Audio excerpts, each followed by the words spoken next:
You're listening to the Connected Parenting Minute with Will and CarrieAnn Standfest. This podcast is a conversation about parenting, using connection first, trauma-informed principles. Because when you lead with connection, everyone feels seen, which is the foundation to a more peaceful home. This podcast reminds you that you don't have to be a perfect parent, but we can all get a little better, one connected parenting minute at a time. Good evening and welcome back to the podcast. My name is Will Standfest and I am so glad to be here with you. Joining me this evening is my lovely wife, CarrieAnn. Hey. How are you doing tonight, honey? I am doing well. It's been a lovely day. We got to spend some time outside working in the yard. So that was really fun. I don't know. I'm getting really excited for summer. It was really nice out. Got some work done on the deck, replacing some deck boards, cleaning up the yard. Got some really cool lighting set up, which I'm so stoked about. It's like around our pool. And so I'm excited to spend some time out with the fam this summer, enjoying the lights and the evening air. So it's exciting. It is nice. The weather's pretty nice up here in Minnesota this week. And so we've spent a little more time outside. We had a bonfire the other night with the kids doing s'mores for the first time this season, which is hilarious because we, of course, did it the day that everyone took their showers. And so when you shower in the morning and you're a child and you have a s'more at night, you're ready for bed and you're not clean. No. Well, we also managed to smoke the entire house last night when we were going to bed. I was like, oh, our entire house smells like smoke. That's awesome. Yep. But it was fun. It's nice out though. So it's been enjoyable. Before we get too far down the rabbit hole of everything else, we should probably get to our podcast topic for tonight. Yes, tonight's topic is how many compliments versus criticisms does your child hear from you every day? Yeah, that's an interesting topic. Well, why don't you elaborate a little bit more on what you mean with that? Well, this came from, I'm trying to remember the exact situation, but came from some self-reflection on my part a while back when I was realizing, and it might have actually been a comment one of my teenagers made to me. I was realizing that my interactions with one of my kiddos were primarily negative. Mm-hmm. It revolved around correcting or criticizing, saying, why did you do it this way? Oh, that dish isn't clean enough. Nope, your room's not clean enough. You didn't pick up your dirty socks off the floor. Mm-hmm. You know, it was one of those things where I had taken a moment and thought about it. And I was like, wow, I think like 3/4 of the conversations I had with him started with a criticism or something he did wrong or whatever. And it really struck me. Mm-hmm. You know, it was one of these, I think it was one of these, actually like these Instagram, you know, like there's a sunset and like it's got an inspirational quote on it, you know, these goofball things that you see when you're scrolling the internet for too long. Mm-hmm. And it said something along the lines of, remember that the voice that we use to speak to our children becomes their inner critic. Yeah. And it that one hit a little home for me. Right. Because I think I was probably frustrated about an interaction I'd had with him. And it was like, ooh, wow. When I think about all the things I've said to this child over the last several days, how many of them are negative and critical and just not good. Like I wasn't proud of that. It really made me think that that's something that I need to change in my own life. And I know it's something that a lot of parents struggle with. This stuff I've talked to other parents about, and I feel like it's a similar experience that a lot of people have had. Well, yeah, it doesn't feel good when you realize that a huge part of your interactions with your kids is negative. So I think one of the things we need to think about is, does this actually matter? Yeah. So the first part of this we want to talk about is, does it matter? Right. And so I think when we were talking before, we talked about the fact that kids are going to have, as they grow up and as they become adults, they're going to have plenty of negative people in their life. They're going to have plenty of people telling them they're not good enough. They didn't do something right. They need to fix something. They don't look good. They're not funny. Right. All the things. And so when we talk about that and we realize that, I think part of the self-reflection of that is, do I want to add to that voice? Do I want to keep that narrative going for them that they aren't good enough, that they don't do things correctly? Yeah. And as parents, we don't want to feed that voice. We get frustrated when our kid is being picked on at school, when somebody's bullying them, when they aren't invited to their friend's party. Exactly. And so I think that part of this is just considering what's going on. So our kids will have a lot of people that talk negative to them, that put them down, tear them down, especially in middle school, teenage years. And as parents, we don't want to feed into that. We don't want to be just one more negative voice in their lives. A lot of us want to be able to build our kids up and support and encourage them. And we don't realize day to day how often things come off. And I think that'll go to our next point. But first, I wanted to touch on the fact that, does this matter? We have to think about it with the lens that as adults, when we have people that we engage with well, that we feel like we have a pretty good relationship with, we're going to maybe trust the person a little bit more in different areas of our life. Yeah. And I know that if I have someone who's constantly criticizing me, or I don't feel good about myself being around, I'm not going to go to them for advice. I'm not going to go to them for anything important, really. Eventually, I'll get to the point where I'm like, I'm just done. And I think that's a trap that a lot of parents get stuck in, right? Where you hear about these teenagers that can't wait to get out of their house as soon as they turn 18 or as soon as they go to college or, whatever the situation is. But I think a lot of parents get so stuck in the day-to-day crisis management that they don't realize how put down and how negative and how just commanding, Yeah, exactly. It feels like we're kind of losing control because our kids are getting older and they're either doing things the way that we don't want to do them or we don't want them to do them. And so we start to maybe even get a little bit more controlling because we want to prove that, hey, we know what's better. And if we pause for a second, what's behind that is fear.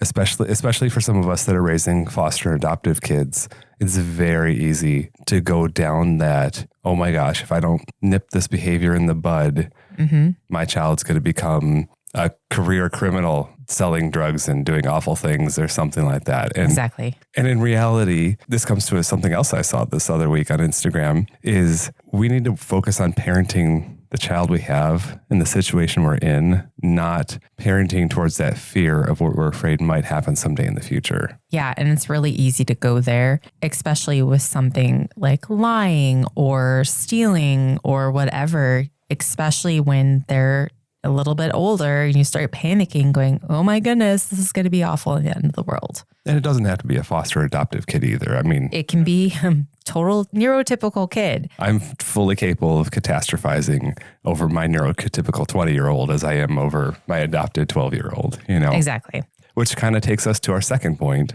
which is to take account and, to really take account during the day of how many compliments versus criticisms we have. Exactly. Which I think leads into this idea of self-reflection, stepping back a minute, not getting caught down in the weeds and the catastrophe of what could be or the fear of what might happen, but take a moment and really look at it. Yeah. Because there are positive people in the world. Naturally positive people in the world. I might not be one of them. And that's okay. But I can still take a moment and really notice. Like, honestly, think back through the day. What are like 3 or 4 or 5 conversations or 2 if my child is hiding in his bedroom all day? Why is he hiding in his bedroom all day? Is he trying to avoid me? I think we've told that story before. We had a teenager tell us that once of, well, every time I come upstairs, Dad, you get on my case about this or that. It's like, ooh.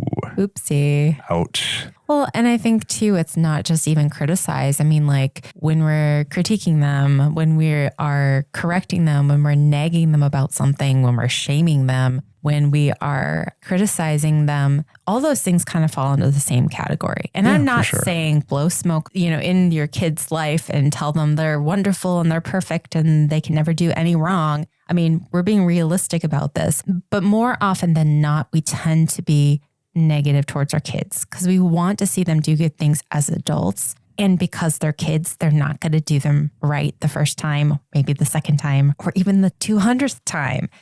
But they're learning and they're growing. And so we have to see kids where they're at and recognize the good things about them and be sharing that. So that goes into our next point of we get to rewrite the narrative in that. We get to take stock of where we're at and we can change that because we're the adults. Adults devise a plan and follow it. Children do what feels good. Exactly. And so as adults that want to compliment our kids better, that want to not be a constant negative voice in our child's lives, because A, we believe that it matters for the relationship and we want to change that, what do we do? So you're saying we want to rewrite the narrative. How do we practically rewrite the narrative? What would you tell somebody? I would say that we have to start focusing on the good things. So take, for instance, when like you're in a new relationship, say way back in the day when like we were dating, we would think about all the great things about that person that we really liked. And we'd focus on those and we look for those fun things. And I think to a large degree, we tend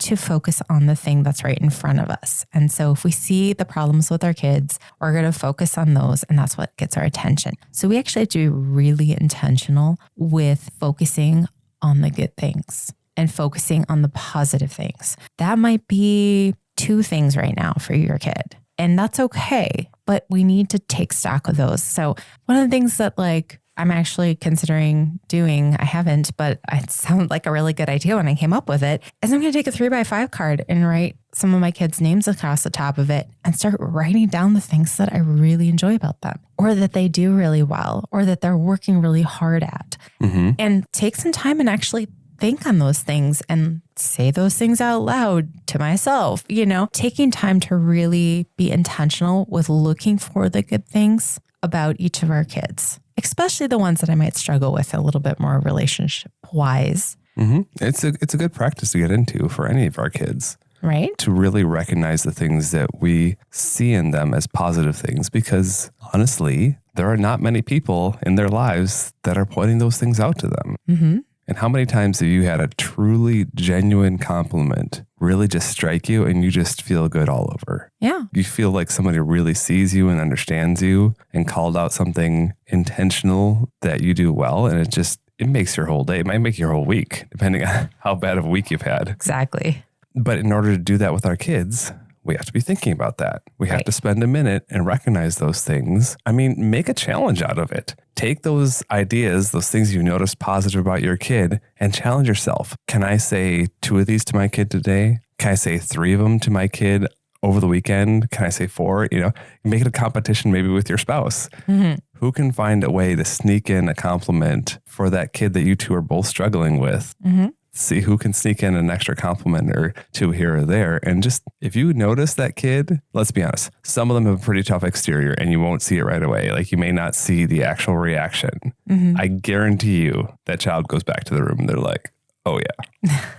Well, and remember, we're not doing this for the short game. We're doing this for the long game too. That's a good point. So not only are we doing that for them, but we're also doing it for ourselves. Right. I mean, you're listening to a parenting podcast. I have to assume to some degree you want to be a little bit of a better parent, like maybe just a minute's worth. Yep. But it is something that we're always trying to grow. We're always trying to learn, and we're always trying to do a little bit better being parents. And so this is an investment for yourself too. Like how can you or how can we change that narrative and how can we get better at it? One of the things that I was going to say, if you have, you have your list, but some of those might be too vague or hard to do, you can even write down on a card, hey, Jimmy, we worked really hard on that math test. I'm proud of you. It might be something that simple. It can be. Yeah. But having that reminds you of saying, hey, this is important. One other quick thing I think is really fun. Sometimes I think we've talked about this, I don't know, sometime. Letting your kid overhear you give a compliment about them when you're talking to someone else. Oh, yeah. For right? sure.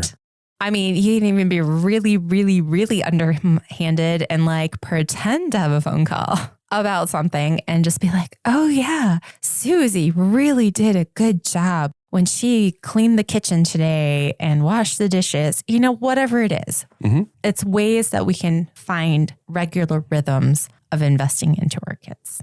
Okay. Well, that kind of covers our main topics. So let's do the 3 big takeaways that we want people to have from this episode. Let's have you recap it, babe. Number 1 is... we have to believe that it actually matters. When we realize that our words have meaning to our kids and that over time, it does impact them internally of what they think of themselves, we can start being more intentional with it. Because I will tell you, I'm the first person at the end of a stressful day to be snapping and to be really easy, really quick to criticize I'm really quick to be like, why couldn't you just do the things that I asked you to do? But over time, when that becomes my default, that is not helping them long term. So the first one is that we have to really think about it and believe that becomes our inner voice eventually. And number two? Number two is take account. Pay attention to how often you're criticizing your kids versus complimenting your kids. How often you are showing them the ways that they fail versus building them up. Again, it's not all rainbows and unicorns, but being realistic about it and taking stock and recognizing that this is important. Absolutely. And then finally, number three is to rewrite the narrative. And that means practically either really writing out new narratives, new scripts, new go-to phrases or things you can say to your child to encourage them or build them up, making a list of the positive things you see in your kid, whatever that is. Just notice those things, make a list, find ways to sneak compliments in throughout the day. And remember that we're just building habits over time, both for them and for yourself as a parent. Because I guarantee you when, even if you have a little itty bitty newborn in 20 years from now, you may look back and say, oh man, I wish I'd done that a little bit differently. And so we want to just continue working and continue moving towards good things for our families and for our kids and for ourselves. Yeah, especially if you're struggling with criticizing your child, you're not going to 180 this in a day, a week, or a month. Even a year. Maybe even a year, but we can get better little bits at a time. That's what this podcast is all about. And so I want to thank you for joining us tonight. It's been fun. I'm glad to be recording again. As always, reach out with compliments, I guess with criticisms. We can handle it. We're making this podcast for you. So if there are things you want to hear, please reach out. We'd love to cover topics related to listener feedback. And as we sign off, we want to remind you that you don't have to be a perfect parent, but we can all get a little bit better, one connected parenting minute at a time. Thank you so much for listening to my mom and dad's podcast. I hope you feel really inspired today, and remember to subscribe for the next episode. For more parenting tips or to connect with us, check out the Connected Parenting Minute on YouTube, Instagram, and Facebook. Or you can send us an email using connectedparentingminute@gmail.com.